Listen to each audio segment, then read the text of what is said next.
Empire.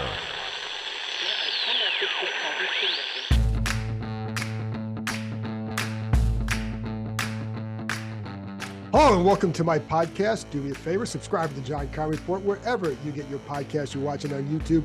Hit that like button, hit that subscribe button. You can find us there as part of Empire Media, AMPIRE. Always much appreciated when you tune in. And don't forget, you can read my work on ESPN.com. And as you can see, if you're watching us, I'm joined by Sam Fortier from the Washington Post.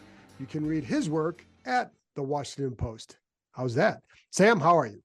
I'm doing well. I need everybody to know that Kime is the kind of guy who makes the we haven't done this since last year joke before we got on here. Yeah, and because I couldn't go to the game Sunday, I didn't get a chance to say, "Hey, I'll see you next year." Had jokes that I do like and have heard, and shout out Mrs. Fortier, because I'm sure your dad probably uses that same joke, doesn't he? I don't know if he's big on that, but I think I told you, but I'll tell listeners that my dad recently we started complaining about how all his jokes were old and reused. So he pivoted to new jokes, like, "Oh, you don't like that? Okay." And he just decided that every time he would make an old joke, he'd start saying, "That's wonky." And I was like, that's not funny. Don't say that. And he was like, "Oh, you don't like it so much. I got to come up with something new." It's fantastic. And so that's even worse than the old stuff. And so it's not worse for him, though. Not worse for him. I'll be honest. Like when you're a dad, like it's all about getting under the skin of the kids. And if you see the reaction, that is all you want. And every dad knows it. It's not about the quality of the humor. It's about the quality of the annoyance. And I'll tell you what, man, like he's been saying that's wonky for 3 months now. And it's the voice inside my head again. It's like I'm in high school again and he's making all these bits. So mission accomplished for him. It's incredibly frustrating. It is. Well, let me say this too. Like when when your bits go, like if somebody knows the bit before it comes, your work is done. And so that's good. There were times when my kids would be home. Now they're in school or they're out of the house. I had one son who every day would come downstairs and throw his shirt in the dryer. And every day, so he'd come downstairs without a shirt on. And every day I'd say for a year, you can't go to school like that. And it's like, and I laughed every single time and he didn't. But the best part was he'd come down and look at me and be like, "Don't say it." It's like, I don't have to now because you already know you're already thinking I said it. So now my mission's accomplished. So there you go. That's the in that way, in the way that he knows what you're going to say, I kind of feel like that's where we're at with the Commanders this season. You see, yes. Segue? I can host There's this a great podcast, segue. man. It's kind of like when you flip on the film for the Commanders. It's like, I kind of know what's going to go on here. I know it's good. Listen, man, the hardest thing the other day is because I like to go back and watch for some sort of film thing, something that could be helpful for me, helpful for somebody listening. That's like what pertains to the future. And it's like, we're really scraping the nubs, the bottom of the barrel here. And like, can I do a half-hour thing on Sam Cosmi looks really good at guard? And he does. Can I get a half hour out of that?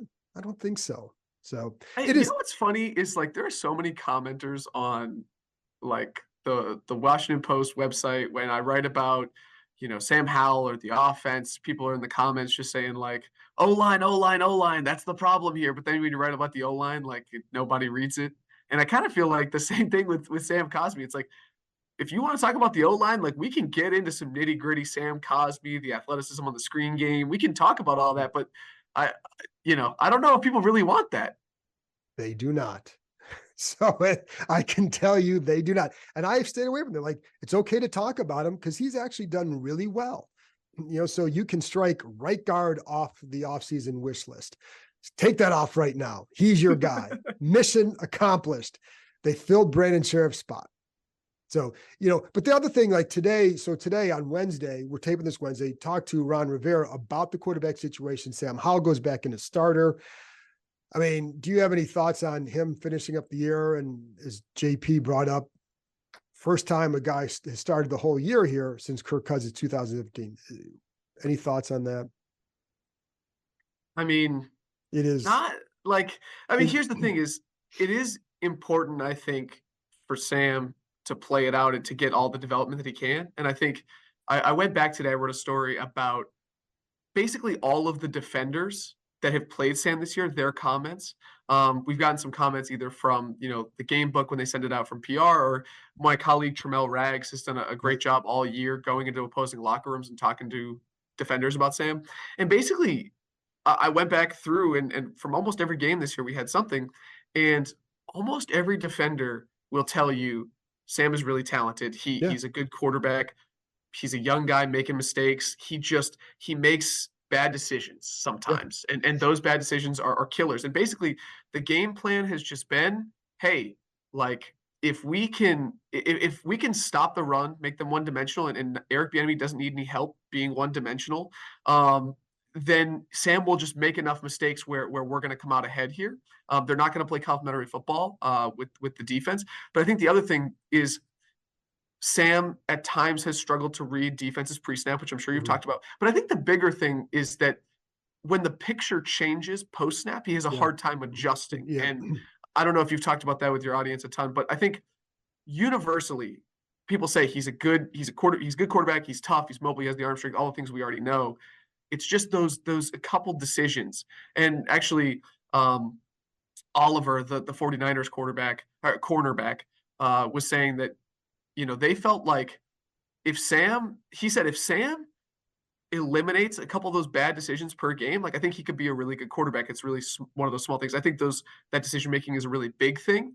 Um, but it's just over and over and over again. We've heard that from defenders this year. I thought that was pretty notable. I think that's very notable, and I think it's very accurate because you'd see the games where teams did a pretty good job pre and post snap. And it's funny because I talked to him about that a couple weeks ago about the pre and post snap because I wondered about the Rams. I thought the Rams did a pretty good job with that.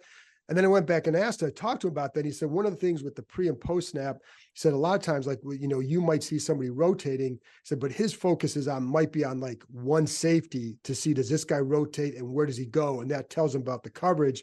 But it certainly seemed like there was some issues with that at times. And I think it's any young quarterback. I think the hard part for him, Sam, is when you're looking at a possible number 2 pick, it's kind of hard to look at anything but quarterback at that point not because of, whether or not somebody thinks Sam Howell can get to a certain level, but now you have a chance to get the guy who might get to a top 10 level talent wise.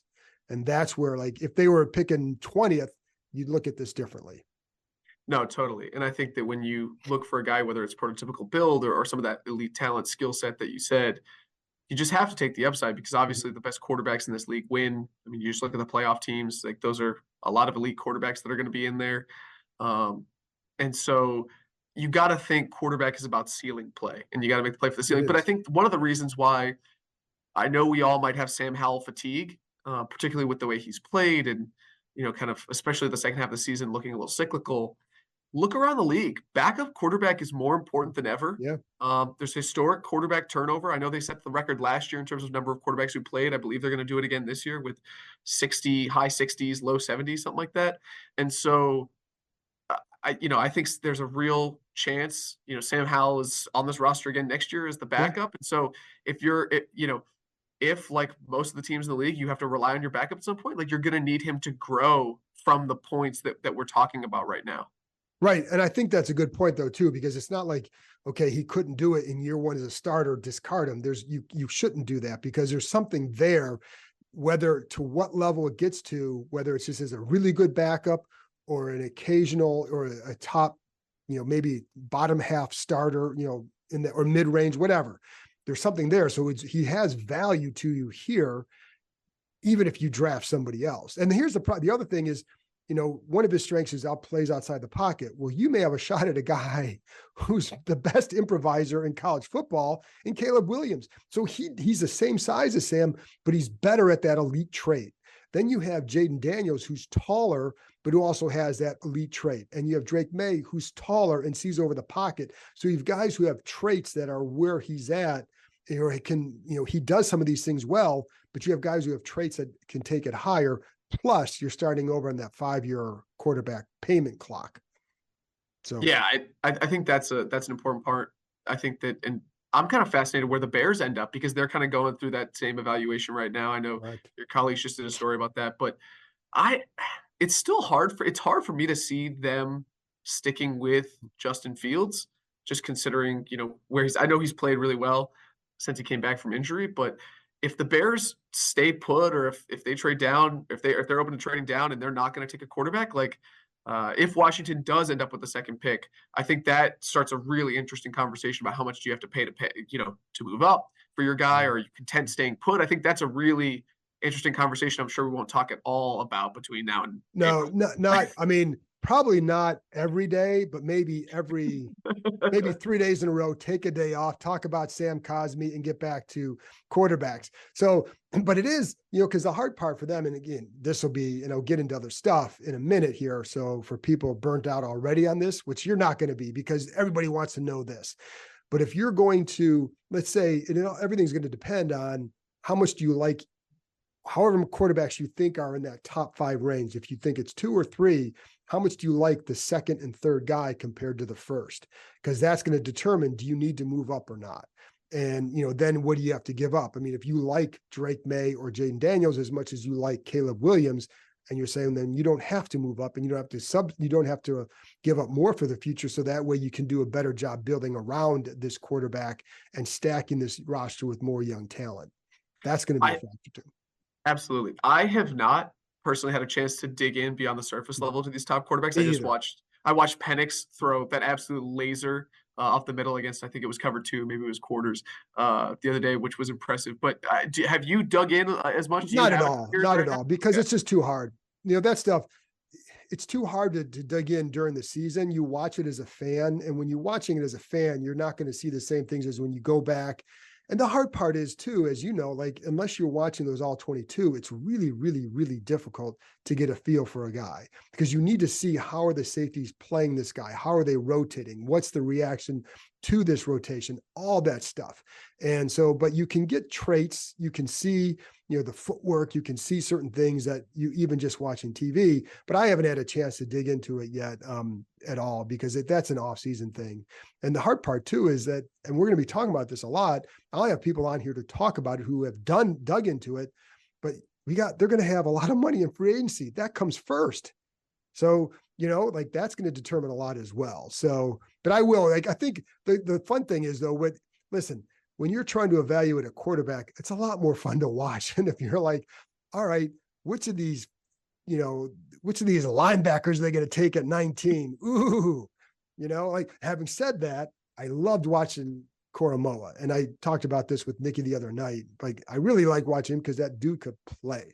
Anyways, we move on. But it's not as exciting as when they're picking 16, 19. It's like, well, who's going to be there? Well, we know who's going to be there. Chances are, if it's not Caleb, well, it's going to be one of these other guys. So it's easier to do it. And it's a little bit more fun when it's a quarterback, because there's going to be a lot of spirited discussion and a lot of different thoughts. Like some people are going to really like Jaden Daniels, but then it depends what scheme are you running, who fits that. Drake May is the prototypical pocket passer, but is Jaden Daniels, is he another Lamar Jackson style, who's got the size? And I also think, Sam, after watching Howell and then Jacoby Brissett, that size I think can matter, because if you don't have it, you better have elite traits like a Caleb Williams or a Daniels outside the pocket. And Jaden has a 6'4", but you don't that's the hard part with Sam, is he doesn't have that 6'4". And while he's good outside the pocket, it's not like some of these other guys.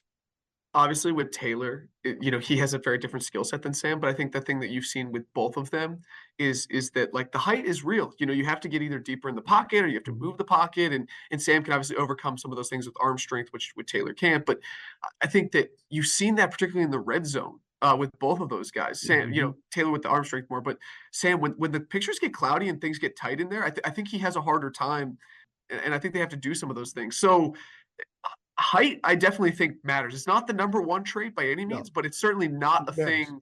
But it matters, and it's certainly a thing that we haven't seen here for the last 3 years. Especially if you don't, again, like for Caleb Williams, you can, like Kyler Murray offsets it with tremendous athleticism and the dart ability to get out of certain situations. And Sam has some of that, just not to that level. But watching Jacoby in the pocket, when the pocket is collapsing into his lap and still hanging in there because he can see over the top of it, makes a difference. So if you don't have the elite stuff over here, it's helpful to have that, because unless you build a really strong wall in front of the guy. One of the things too that Ron said was about Alex Smith, and I've heard this before, and I think I talked to him about this before for some of these quarterback projects we've done, but if Alex Smith stays healthy, he's not even here. And it was kind of talking about highlighting the quest for a quarterback and how they failed at that. Do you think is it just bad luck, or was it poor evaluation, poor planning, or what?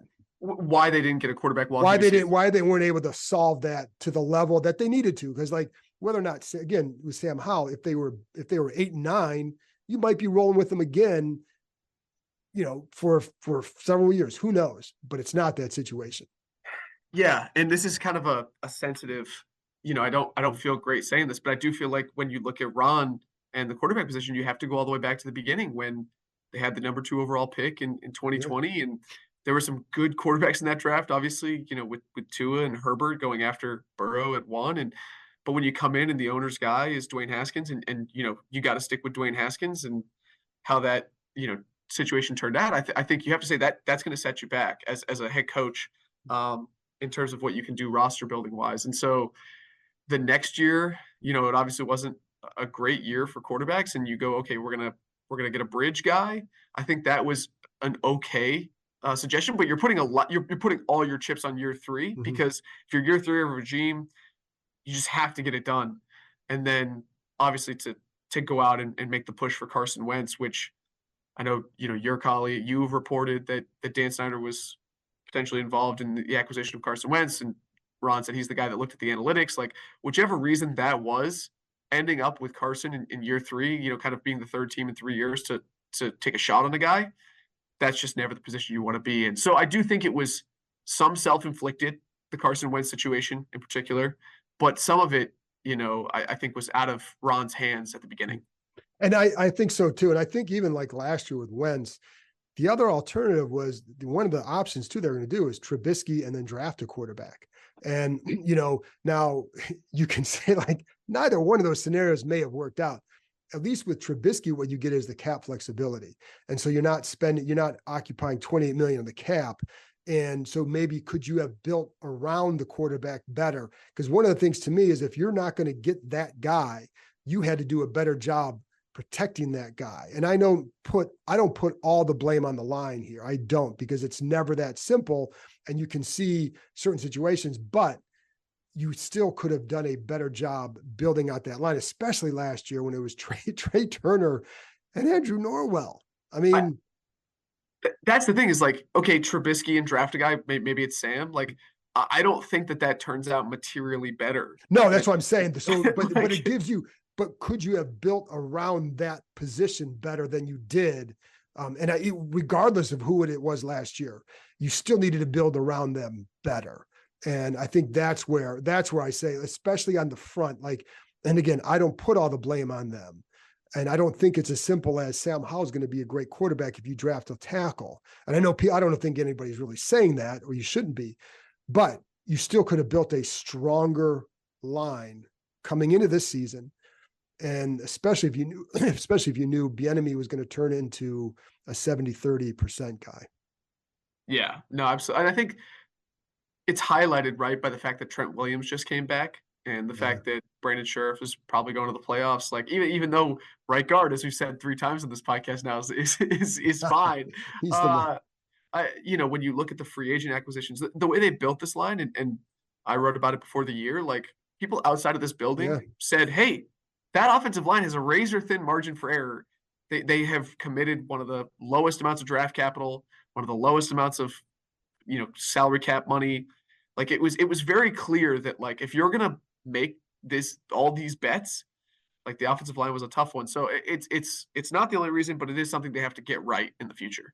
Right. And I think, it's funny because there are definitely some people here too who knew that they did not have a great line going into the year. What they did not anticipate was dropping back 40 times a game or whatever it is with the young quarterback behind this front.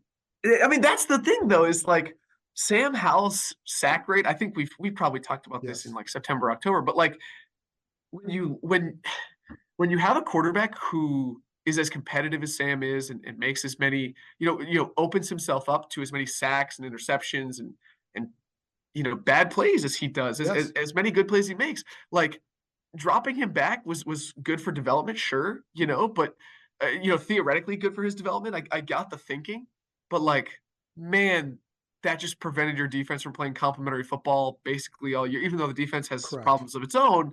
But like, it just felt like the process here was never good. It was Right. never aligned of like where the football team thought, oh, this is how we can beat this opponent. Like, let's go out and play a certain way. I think the style and the line were suited for a veteran quarterback. Yeah. And the quarterback needed a different style and a different front. And that's so it was to me, it was mismatched parts. And it's partly why it didn't work. Although having said that, it's the worst defense we've seen here in a long time, too. So like you can't ignore that. Like, and that's where I was going to ask you too. Are there, because one of the things that, Ron talked about on Tuesday, I think it was about like, is the roster in a better shape? Or are you leaving it better? Are there areas of the roster where you say this is better? Or, how, or where is it dramatically worse? I don't think that there is anywhere on the defense that is markedly better. I think probably one of the best draft picks they made, Cam Curl, is going to be a free agent this year, and he has, I think, has a very high floor, but his ceiling has been pretty capped. He Right. hasn't made the splash plays that you'd expect. Kendall Fuller is going to be a free agent. Benjamin St-Juste has been one of the most targeted corners in the league, and has not played particularly well. I think the defensive line is obviously worse. Without Chase and Montez, their pass rush, particularly in the edges, has been not great. Cody Barton is, he's probably going to be gone. And Jamin Davis, I would be surprised if they picked up his fifth-year option. Like, I just don't know where on this defense you're saying, oh, like, that's better than when he showed up? Yeah, no, I think that's fair. I do like where the young safety group might get to, but you can't say like, because like, I like Quan Martin, I like Derek Force, but how good are they? I don't know. Like, if you're on a really good defense, where are they for you? I think that's what that would be to be determined. I think, but I think they can play a role for you. But I still think I'd add there. So I don't know where you can say there. And like the offensive line, it's going to you're going to get a few new starters on that group. And, receiver, depending what Curtis Samuel's a free agent. I think you're going to need to add a big receiver. I think you're going to need to get another tight end. So, and the quarterback situation is not solved. So, I think it's hard to say that in a better spot with all of that. I know Ron has said earlier this year on the record, like, he sort of presented it as his legacy has been finding a quarterback and Mhm. fixing the culture. And I think you could make strong arguments against both of those things. But I think that, like, when he got here, it is very hard to imagine that any coach could have succeeded, considering, especially the first 3 years of his tenure. Mm. And I'm not saying like you got to give the guy flowers for having human Right. touch in like the final dark days of Dan Snyder, but like I do think the professionalism and like the humanity that he had here, I do think that matters, Yeah. particularly to the players that were here. I mean, if you're a fan of the football team, I think the football team is not in a better place than it was, but I do think that counts for something. I don't know what, I don't know how much. Like I, that's up for other people to yeah. decide, but like I do think it counts. I don't know how many coaches who have been here could have stewarded this franchise those last few years and been in a position where they were going into December. And, 1 year you win the division, bad division, I get it. But then you are competitive you're about 500 or so going into December with a chance. And, with all that's gone on here now, some of the mistakes, and I talked about this with Nikki the other night, some of their mistakes were their own doing from the offseason moves. And I'm not going to count that as like, oh, that's part of the issue. Like, I'm not going to blame everything on, oh, well, you're coaching here, you couldn't make better decisions. But it is hard to keep guys focused and shielded from a lot of the outside noise, because that was his big job. And so, but again, like, I'm not going to sit here and say that, like you said, like, doesn't mean you have to give him a big trophy. it's just like, that's one of the things that was certainly a difficult, exhausting task. But your job still is to win. And they didn't win enough. And when Mike Shanahan was here, they didn't win enough. It was 3 losing. Everybody who wants all those guys back now, I was here when all this same fan base, a lot of them wanted Kyle Shanahan the hell out of town. So I remember those days. I've got the receipts, baby. So like, I know what it was like. Now, not for all of them, but the point is, like, that was, they were three double-digit loss seasons in 4 years. So, and there were reasons for that too. This was a difficult place to coach. That's where this place is in a better spot. It's because the ownership changed. Like, if there hadn't been an ownership change, Rivera may have been gone after last year or at some point, and you couldn't, and because Dan Snyder was still here, you wouldn't be able to say they're in a better spot. But I think now they are, just because of the ownership going into the offseason. I mean, there's a lot of decisions to be made, but they're in a better spot because of them as much as anything.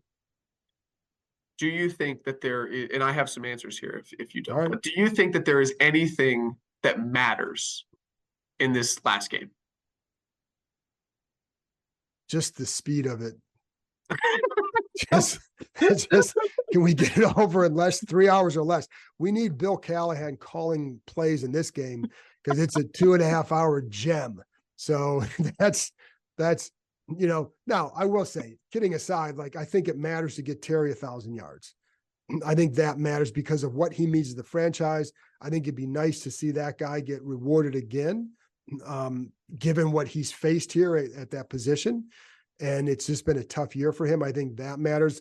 Listen, I think it's always good to see some of these young guys and how they finish. I think like Emmanuel Forbes, you would like to have seen a better finish, and it did not see it last week. So, can he do something a little bit better Sunday? Because he needs to, like, that's a big decision to make for this new group. Like, what do you do with him?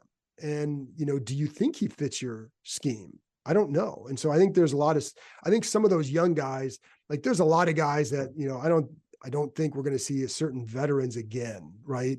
And a lot of John Allen, is he even going to play?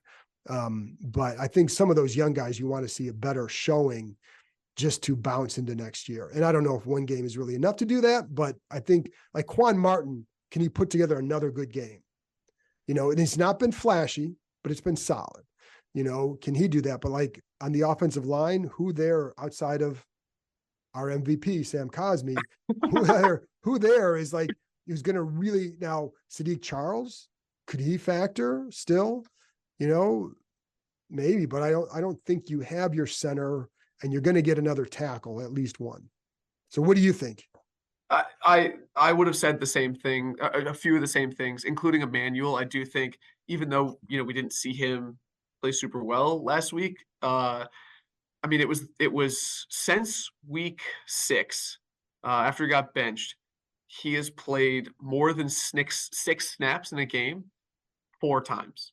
And, like, that one of them was last week. He played 99% of the snaps, his highest all year. And I think just, like, getting him film and just saying, okay, this is what you have to, like, getting the next GM, the next coach to say, like, this is what you're working with in games. I think, like, those reps matter. That's a great point for them to evaluate. Absolute. That's a great point. And I think that's especially for him, because you need to see, can he be, what kind of style corner is he? Now you're going to have college film on him, and chances are whoever comes here will have scouted him coming out. And then does this first year film match up with your concerns that you had after scouting? And I think that's going to be a big issue. But I think that's a good point. That's a really good point.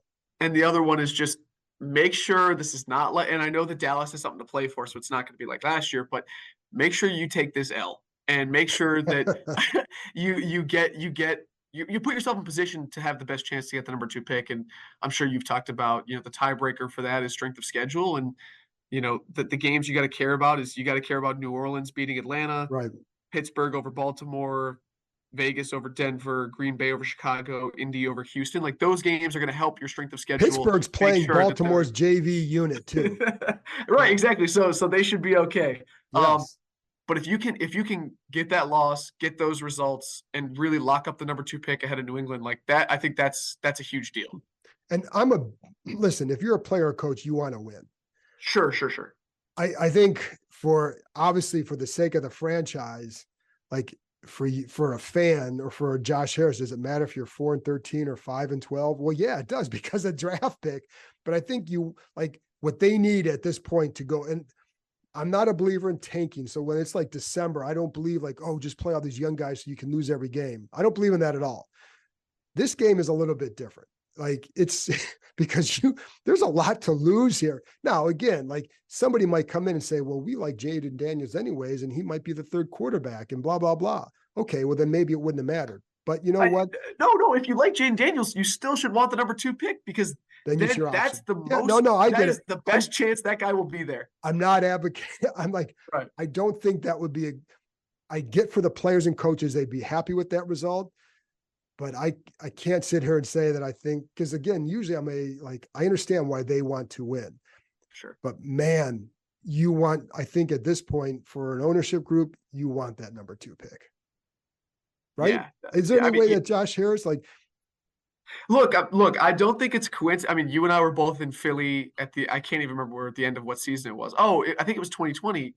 Where the Eagles put in Nate Sudfeld. You know what I mean? Like that's a pretty blatant maneuver. I'm not saying you start Jake Fromm, but if you can get the result and play hard and put the players on tape that we just talked about, I think you got to consider that a win for your franchise moving forward. Yeah. And yes, I think, and I think the only thing what I would advocate for is being competitive, because you want guys who want to compete. You want guys who want to play till whenever. That's if I'm Josh Harris and if I'm a new evaluator, that's what I want to see is who's competing still in this week. Not the result, win or lose, but the competing. You want guys who compete. You want to see whether it's Fedarian Mathis, is he competing in this last game? So, you know what I mean? But you want to see that. If these guys aren't competing in there and I see it on film, I don't want them. I don't care if you the winning doesn't matter in this one, but competing to me does. And to that point, we're going to talk about a lot about quarterback. Quarterback's the most important position on the field. No one's arguing that. But the pass rush since they traded Chase and Montez has been bad. And so I think you need to know okay, is Casey Toohill or James Smith-Williams a guy we want to resign? KJ Henry. KJ Henry, Jalen Harris. I mean, Andre Jones. What are we going to get from those guys? I think they're in the same Forbes Martin camp. Right. And I talked about KJ Henry the other day because the film review was rookies, KJ Henry, Quan Martin, Emmanuel Forbes. So anyway, Sam, I think we've run out of time. We're going to have a lot of offseason to talk about. So we're going to rehash some of these same issues, but I'm going to doctor up differently. So it's the Kyle Shanahan offense, baby. You're going to make it different titles. You're going to give people the same thing. That's right. I'm going to send the fullback on a trap block or something like that from a different look, but it's the same damn run. So there we go. And you're getting to Sam Cosmi analysis. That's what the people want. That is all. Listen, dude's a road grader in 2024. Cosmi Pro Bowler 2024. How's that? That's my early bold prediction. I hope that the people listening just on Apple Podcasts or whatever are go over to the YouTube thing to see Cosmi 2024 painted on your head. He did finish well. He played well. I thought he did a really good job. So that's a move that worked out right. So there you go. We'll end on that note. Sam, tell the people where they can find you. They can find me on Twitter at SAM4TR or X or whatever it is, or on Threads, or it's probably just easier. WashingtonPost.com. Find me in the paper, the physical paper, if anybody still gets that. Shout out to them. God bless the physical paper. I miss holding that in my hands. I do. They don't deliver it to where I live anymore because it doesn't. Unless it's a horse and buggy, they're not going to get it out to Berryville. So there you go. Thanks, Sam. Yep. Thanks, Con.